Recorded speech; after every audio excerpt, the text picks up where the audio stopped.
हरियाणा की हर अपडेट के लिए बेल आइकन दबाएं और सब्सक्राइब करें STV हरियाणा न्यूज। नमस्कार, स्वागत है आपका। मैं हूं गौरव कुमार पांडे। हरियाणा की तमाम खबरों के लिए आगे बढ़ते हैं। रुख करते हैं फटाफट हरियाणा का।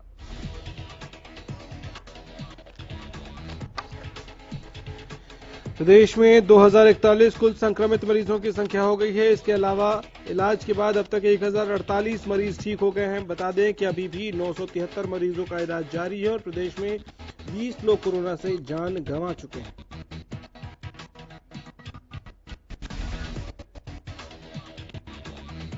भिवानी जिले में पिछले 48 घंटों में अब तक 20 पॉजिटिव केस आ चुके हैं। भवानीखेड़ा क्षेत्र की बात की जाए तो कुल 15 पॉजिटिव सैंपल स्वास्थ्य विभाग को प्राप्त हुए थे। उनमें से एक पॉजिटिव केस भवानीखेड़ा के सिरसा घोखड़ा का है, जो एक टैक्सी ड्राइवर है।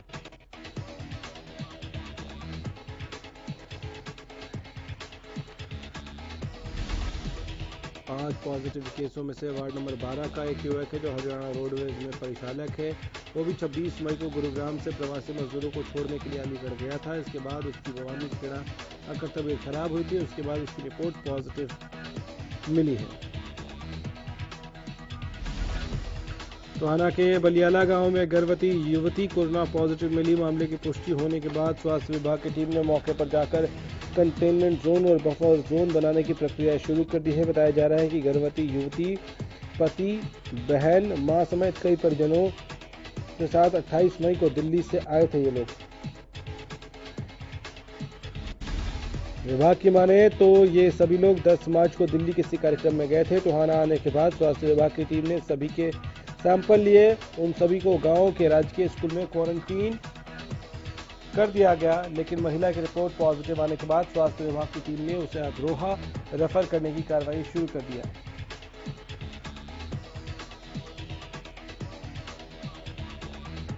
नोडल अधिकारी डॉक्टर खुणाल ने बताया कि स्वास्थ्य विभाग की टीम ने दिल्ली से आए एक परिवार के 6 लोगों के सैंपल लेकर जांच के लिए भेजे थे, जिसके बाद एक महिला की रिपोर्ट पॉजिटिव मिली है, जिसे अग्रोहा रेफर किया जाएगा।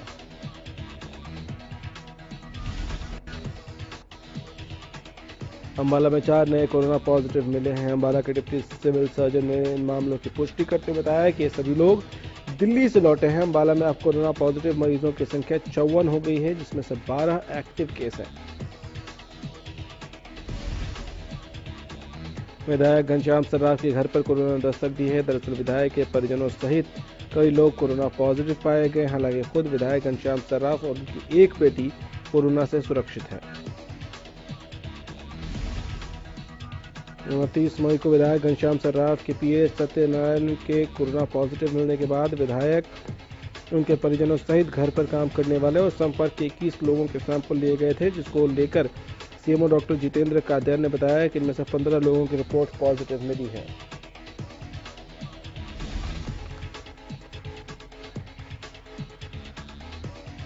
विधायक की पत्नी, बेटी, बेटा समेत कई लोग पॉजिटिव मिले हैं। 2 केस 2 अलग अलग गांव से हैं। इस दौरान सीएमओ ने लोगों से पहले से ज्यादा सावधानी, सजगता और जागरूकता के साथ काम करने की अपील की है। भिवानी में कोरोना का कहर लगातार बढ़ता जा रहा है। देर शाम 15 और आज सुबह 5 नए मामले आने पर जिला में कोरोना के 26 केस हो गए हैं। 26 केस होने पर भिवानी में कई जगह कंटेनमेंट जोन बनाए गए हैं। विधायक घनश्याम सर्राफ का रिहायशी एरिया बागकोटी भी हॉटस्पॉट एरिया बन गया है।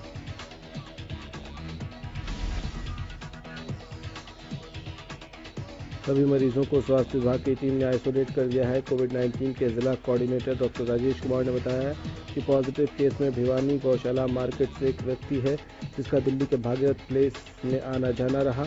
दूसरा केस पुराना बस अड्डा से है। इसके साथ ही एक केस भवानीखेड़ा से है, जो गुरुग्राम में बस कंडक्टर है।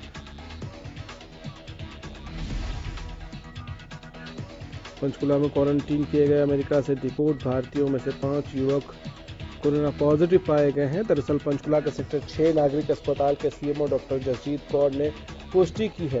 कोरोना टेस्ट की रिपोर्ट में कैथल, अंबाला और करनाल निवासी 5 युवक कोरोना पॉजिटिव पाए गए हैं। फिलहाल कोरोना पॉजिटिव 5 युवकों को सेक्टर 6 नागरिक अस्पताल के आइसोलेशन वार्ड में भर्ती किया गया है। गौरतलब है कि अमेरिका से हरियाणा के कुल 73 भारतीयों को डिपोर्ट किया गया था। जिनमें से 22 भारतीय पहले ही कोरोना पॉजिटिव आ चुके हैं।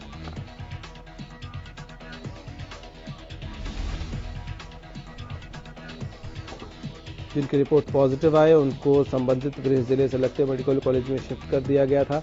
अब 5 और नए पॉजिटिव मामले सामने आए हैं। इसके साथ ही पंचकुला में क्वारंटीन किए गए अमेरिका से रिपोर्ट 73 भारतीयों में अब कुल 27 लोग कोरोना पॉजिटिव हो चुके हैं।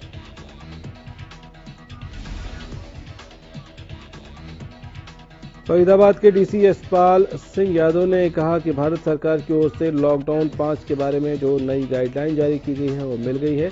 गाइडलाइन पर विचार विमर्श के बाद हरियाणा सरकार जरूरी दिशा निर्देश जारी करेगी। इसके अलावा जिला प्रशासन भी इसको लेकर विचार विमर्श कर रहा है।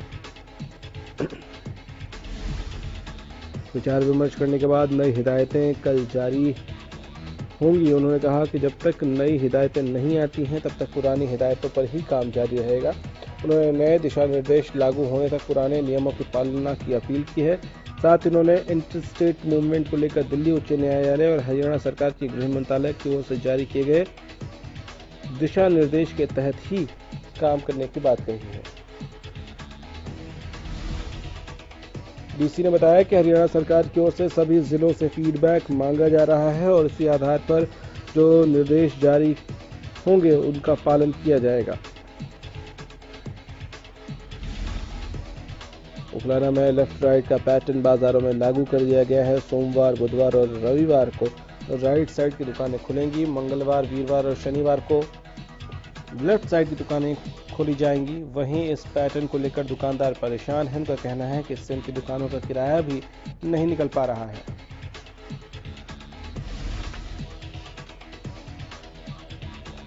लेफ्ट राइट के पैटर्न के बाद मोटर मैकेनिक और स्पेयर पार्ट्स के दुकानदार भी परेशान हैं, क्योंकि लेफ्ट राइट दुकानों को खोलने के चक्कर में ग्राहक का काम अधूरा रहता है। अगर मैकेनिक होता है तो पार्ट्स उपलब्ध नहीं होते, अगर पार्ट्स होता है तो मैकेनिक नहीं होता। फरीदाबाद पुलिस का ट्रैफिक ताऊ एएसआई वीरेंद्र सिंह ठेठ हरियाणवी अंदाज में फरीदाबाद दिल्ली बदरपुर बॉर्डर पर वाहन चालकों को लॉकडाउन के नियमों के बारे में जागरूक कर रहे हैं। इस दौरान उन्होंने भी लगा रखा है, जिसमें मास्क पहनने से लेकर सोशल डिस्टेंसिंग की जानकारियां हैं। ट्रैफिक ताऊ ने बताया कि बढ़ते कोरोना मामलों को लेकर राज्य सरकार तमाम बड़े कदम उठा रही है ताकि प्रदेश में संक्रमण न फैले। उन्होंने बताया कि उनके द्वारा चालकों को मास्क पहनने से लेकर सोशल डिस्टेंसिंग आदि तमाम जानकारियां दी जा रही है और नियमों का पालन करने का आग्रह भी किया जा रहा है। कोरोना महामारी के चलते पूरे देश में लॉकडाउन है।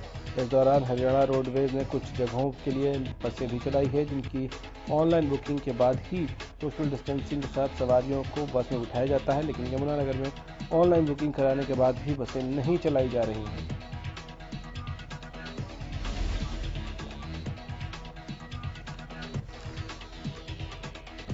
न ही बुकिंग करवाने वालों को बस चलने या कैंसिल होने की जानकारी दी जा रही है, जिससे यात्रियों को भी भारी परेशानी का सामना करना पड़ रहा है। बता दें कि यमुनानगर से पंचकुला के लिए बस चलाई जानी थी।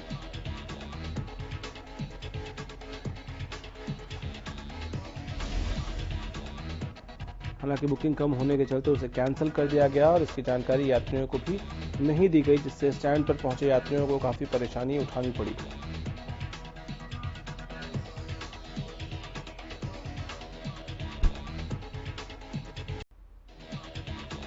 लॉकडाउन ने शादी करने का तरीका बदल दिया है। लॉकडाउन में धूमधाम से शादी करने की जगह लोग सादगी से शादी की रस्मों को निभा रहे हैं। ऐसा ही मामला फरीदाबाद में देखने को मिला, जहां लॉकडाउन के आखिरी दिन फरीदाबाद दिल्ली बॉर्डर सील होने के बावजूद एक दूल्हा अपनी दुल्हन को दिल्ली के सीलमपुर से लाने के लिए सिर्फ 8 से 9 बारातियों को लेकर निकला।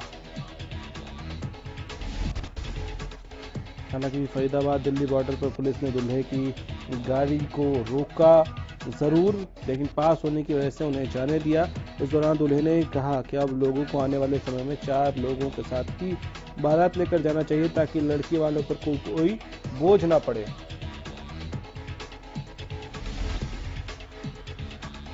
उखलाना में भी प्रवासी मजदूरों को ठहराने के लिए अग्रवाल समाज की धर्मशाला अग्रवाल सेवा सदन को शेल्टर होम बनाया गया, लेकिन उसका 38,000 रुपये के बिजली का बिल प्रशासन ने अदा नहीं किया। अग्रवाल सेवा सदन के प्रधान महिपाल ने प्रशासन से निवेदन किया है कि अग्रवाल सेवा सदन का बिल अदा किया जाए।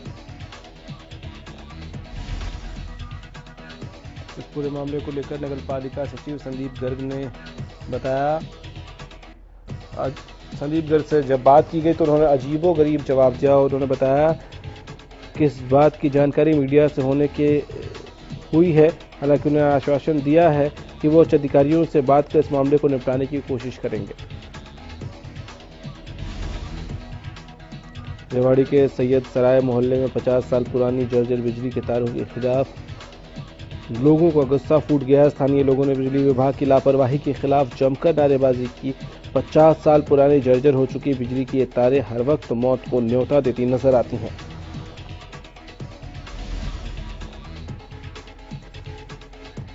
इसकी वजह से लोगों में बिजली विभाग के प्रति काफी गुस्सा देखने को मिल रहा है। स्थानीय लोगों का कहना है कि बार बार शिकायत के बावजूद विभाग कोई कार्रवाई नहीं कर रहा। स्थानीय लोगों ने बिजली विभाग से जर्जर तारों को जल्द से जल्द बदलवाने की मांग की है। नारनौल में हैफेड की बड़ी लापरवाही की वजह से करीब 20 लाख रुपए से ज्यादा का नुकसान सरकार को हुआ है। हैफेड ने निजामपुर रोड और ग्वारमगम फैक्ट्री में सरसों रखने के लिए गोदाम किराए पर लिया था। सरसों के कट्टे रखते समय नियमानुसार लकड़ी के पट्टे नीचे नहीं लगाए गए, जबकि गोदाम का फर्श बाहर से नीचा है।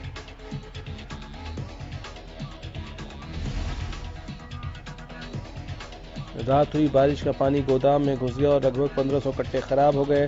सवाल ये कि सरसों के 1500 कट्टे खराब होने के लिए जिम्मेदार कौन है? कहने को गोदाम में एक सुपरवाइजर भी है, लेकिन उसने भी गोदाम में पानी घुसने से रोकने के लिए कोई कदम नहीं उठाया।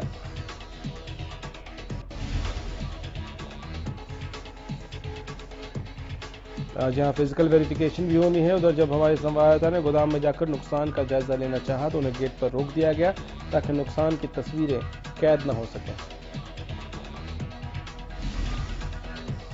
गोहाना में हुई बारिश ने मंडी प्रशासन के दावों की पोल खोलकर रख दी।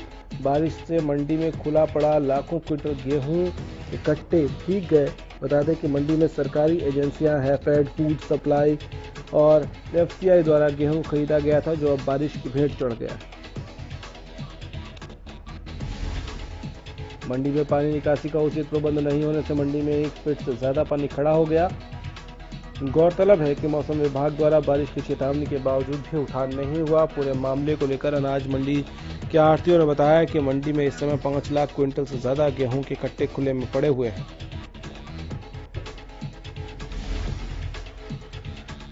सरकारी एजेंसियों द्वारा खरीदा गेहूं का समय पर उठान नहीं हो रहा, जिससे चलते आढ़तियों को काफी नुकसान हो रहा है। गेहूं का समय पर उठान नहीं होने से उन्हें गेहूं की पेमेंट समय पर नहीं मिल रही है।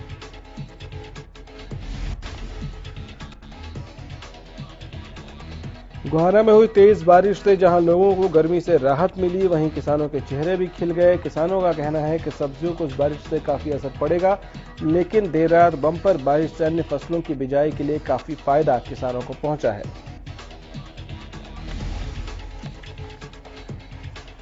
धान की फसल का सीजन भी नजदीक है और इसके अतिरिक्त बाजरा, जवार जैसे फसलों के लिए भी तेज बारिश वरदान साबित होगी। बहरहाल गोहाना में सब्जियों को नुकसान हुआ है, लेकिन अन्य फसलों की सही समय पर बिजाई करने का मौका मिलने से किसानों के चेहरे खिले हुए दिखाई दे रहे हैं। फतेहाबाद के भट्टू में पिछले 2 दिन से रुक रुक कर हो रही बारिश से जलभराव के हालात बन गए हैं। एक और जहां बारिश से लोगों को गर्मी से राहत मिली है, उधर ज्यादा बारिश से सामुदायिक स्वास्थ्य केंद्र के बाहर जलभराव की स्थिति बन गई। पलवल में वन विभाग ने साल 2020-21 के बरसाती सीजन के लिए अभी से कमर कस ली है। इसके लिए जिले की होटल पलवल और भिड़ूकी गांव की नर्सरियों में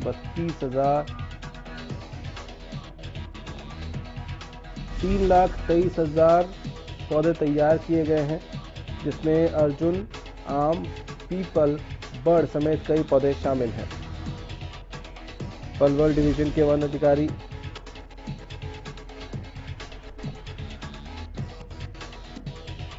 पलवल डिवीजन के वन अधिकारी दीपक पाटिल ने बताया कि वन विभाग की तीनों नर्सरियों में रोपे और तैयार किए गए 3,23,000 पौधों में से 1,10,000 पौधों का विभाग अपने हाथों से रोपण करने का काम करेगा। वहीं विभाग की अपनी जमीन नहीं होने के कारण 2 गांवों के 25-25 हेक्टेयर जमीन ली गई है, जहां प्रति हेक्टेयर 500 पौधे लगाए जाएंगे। कोरोना को देखते हुए प्रदेश सरकार ने पूरे प्रदेश में 1100 पंचायतों में औषधीय वाटिका बनाने का प्रावधान किया है, जिसके तहत पलवल में 50 गांवों में औषधीय पौधों की वाटिकाएं लगाई जाएंगी। इन वाटिकाओं में 25 तरह के औषधीय पौधे लगाए जाएंगे, जिनकी छाल, बीज और पत्तों के सेवन और काढ़ा बनाकर इस्तेमाल करने से लोगों की रोग प्रतिरोधक क्षमता में वृद्धि होती है।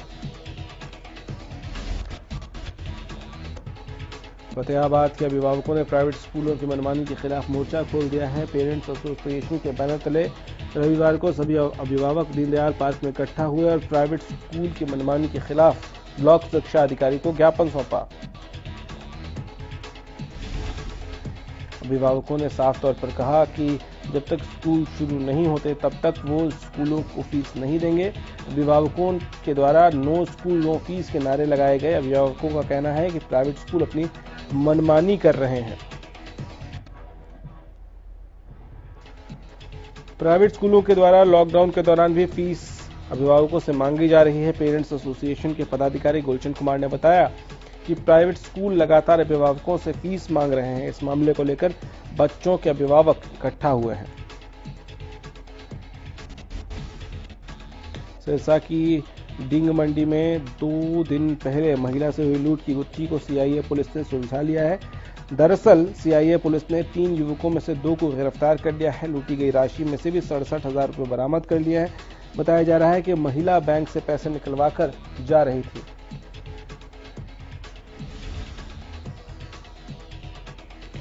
उसी दौरान तीनों युवकों ने महिला से लूट की वारदात को अंजाम दिया। फिलहाल पुलिस तीसरे आरोपी की तलाश में जुटी है। पूरे मामले को लेकर डीएसपी दिनेश कुमार ने बताया 99,500 रुपये लूट की वारदात को पुलिस ने सुलझा लिया है। 2 आरोपियों दिनेश और विक्रम को काबू कर गिरफ्तार किया गया है। दोनों से 67,500 रुपये की राशि बरामद की गई है। तीसरे आरोपी की तलाश जारी है।